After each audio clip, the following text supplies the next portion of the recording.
Alright, what is going on, everybody? My name is Nathan ELEMENTofFROST. Welcome back to yet another commentary. That is right, guys. We haven't actually done one of these in quite some time. Just a general sit down, not talk about like The Walking Dead or anything like that. Just sit down in front of a gameplay instead of like a live commentary or anything like that, like I've previously done quite a bit of.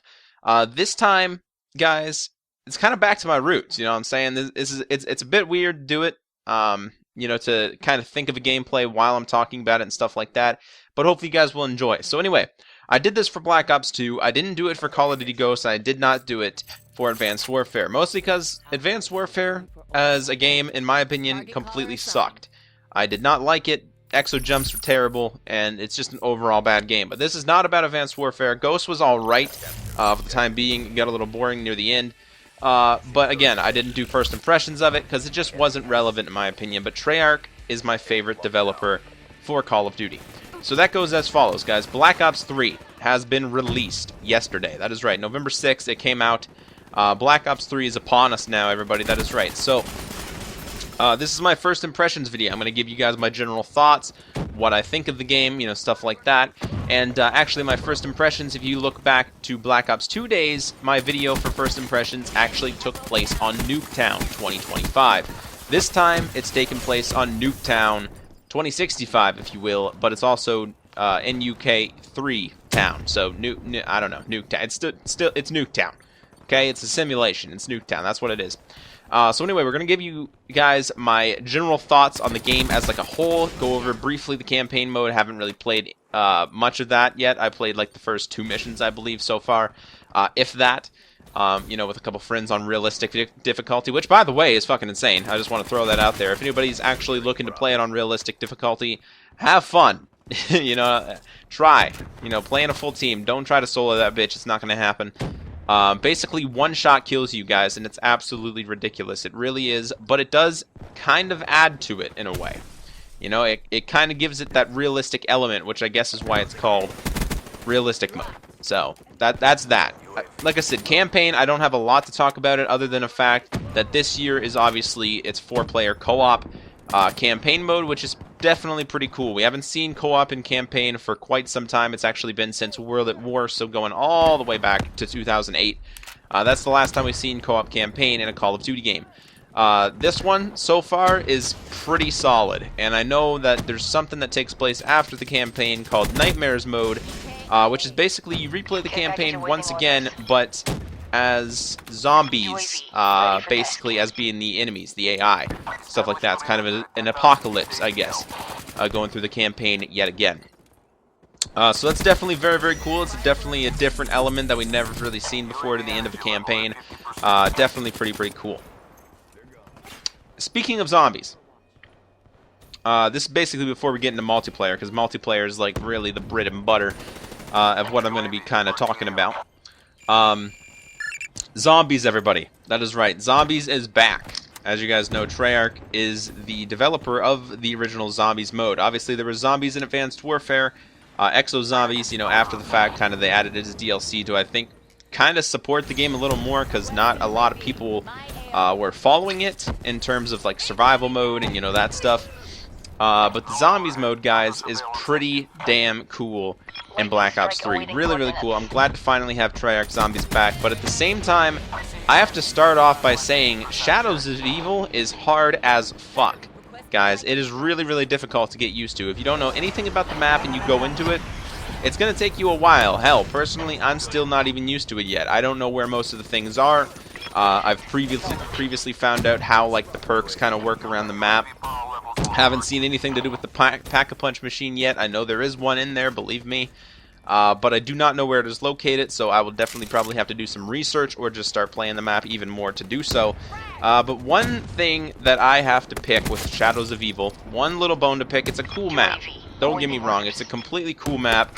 And this is a completely non-biased review, guys, sort of first impression video. This is not going to be just, oh my god, the game's great, it's insane, go buy it, pick it up now, there's nothing wrong with it whatsoever, stuff like that. This is just my personal opinion, and what I've found wrong with Zombies so far, and it's very minor, but very frustrating.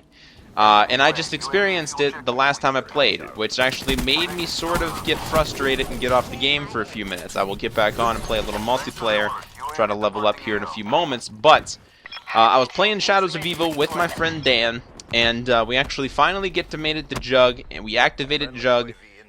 You know, we obviously went into the beast mode or whatever it is, you know, obviously electrified it basically like you have to do with Mob of the Dead, because you have to, you know, charge up the perks. It's not just a map. It's more like Mob of the Dead more than any other zombie map, you know what I'm saying? Like, there's a kind of an afterlife mode, but it's called Become the Beast, and you charge up the perks like that. So anyway, we charged up Juggernaut, we finally got there, and what happens? So I go, I pick up Juggernog, I drink it, I have Juggernog in my inventory, so that means I have the extra health, and the big boss, I don't know what his name is, I haven't learned too much about him, but he spawns in on top of me and one-hits me. He just stomps the ground and just completely murders me. Very, very frustrating in my opinion, because we've dealt with the zombies like and bosses and stuff like that before in zombies, you know, like Brutus or George Romero from Call of the Dead, but they always have a spawn point. I get why they put that stuff in there. I understand why they do. It's to differentiate from the other rounds and stuff like that. I get why they do it. It's to make it more difficult, and obviously, you know, to vary it up rather, and obviously a max ammo round and, you know, stuff like that. I get why they I understand. I completely understand where they're coming from and why they do boss rounds. But Brutus, for example, in Mob of the Dead, he had a spawn point. He came from the warden's office every single time that he spawned. This boss literally can spawn in your ass. He doesn't have a spawn point. He literally just spawns randomly whenever he obviously is occurring on that specific round. Yeah, he spawns randomly, and that is something that I think needs to be fixed, in my personal opinion. I mean, they might have the reasons, I just don't know. It's just something that I've personally gotten frustrated with, but that's just my opinion.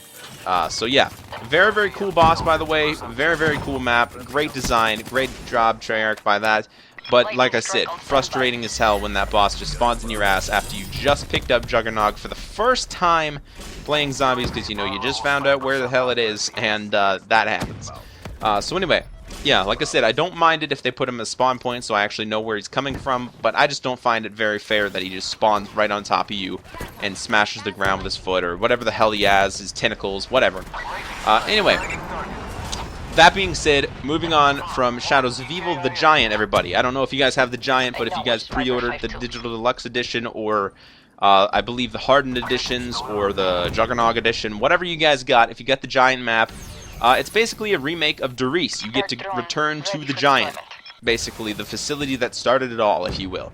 Very, very fun map. I definitely am glad that they brought back Derice. I actually played it, made it to around 23, I believe, yesterday, with me and my friend Jay and Dan.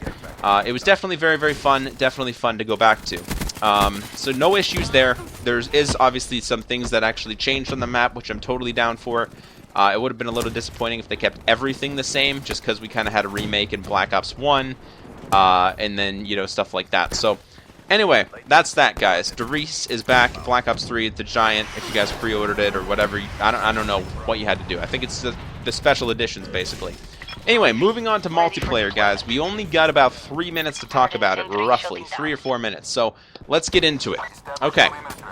So, multiplayer. Very, very fun. I definitely recommend you guys getting this game for multiplayer. But it is hard, guys. It really is. It's hard. As you guys can see in this gameplay, I'm absolutely dominating, but this does not happen every match. This does not happen barely at all for me. I mostly go just over positive or negative, either or. Usually I'm able to maintain in a Call of Duty roughly around a 1.3 to a 1.4, maybe even a 1.5 if I'm lucky KD. I'm not that great at CoD, guys. I'm not. I'm really not. I don't care about my stats too personally either. You know, I don't camp in corners. I don't, you know, play tactically. I don't just spawn trap, or I don't do any of that non-real shit. Basically, I play the game to just have fun. You know what I'm saying? But it is hard. It does get frustrating at times, and, you know, there's a little rage every now and then. But in terms of stats, no one else can see your kill-death ratio. No one else can see your win-loss ratio. There's no real reason to actually care about it.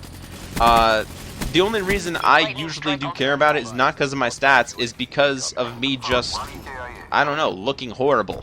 in my opinion. You know what I'm saying? I don't feel too great about myself, you know, when I go absolutely negative when somebody else on my other team is going like, you know, 70-2 or, you know, some dumb shit like that. But no, that's just my personal opinion. I do like the multiplayer. It is very, very fun. Obviously, I played the beta, so if you guys have actually beta tested it, you sort of know what the multiplayer tastes like in a way.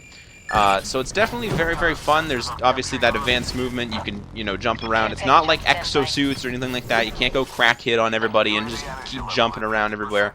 You know, there's wall running. There's the boosters and stuff like that. They obviously, they discharge though. They don't just keep recharging. You can't just jump and bunny hop everywhere. That's not how it works. Like I said, it's not advanced warfare. There's no exosuits or anything like that. But I think it's different enough to actually make it fun. I prefer playing Call of Duties with boots on the ground. You know, the last Call of Duty that I really, really enjoyed was Call of Duty Ghosts, and that was because of clan wars and stuff like that. I really, really enjoyed it. But that's just my personal opinion.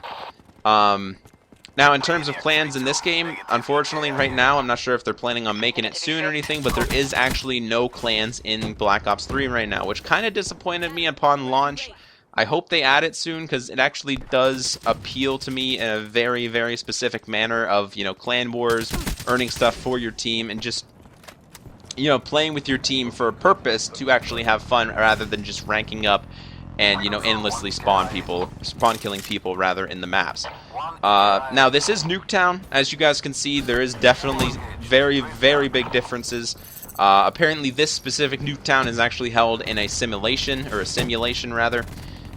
So that's definitely pretty cool. It definitely has some differences and stuff like that, but I think it's enough differences to just conform to the new advanced movement. You know, the wall running, the boost jumping, not really boost jumping, but you know what I'm saying, the hover, if you will. It's kind of like a Titan lift, if you will, from Destiny.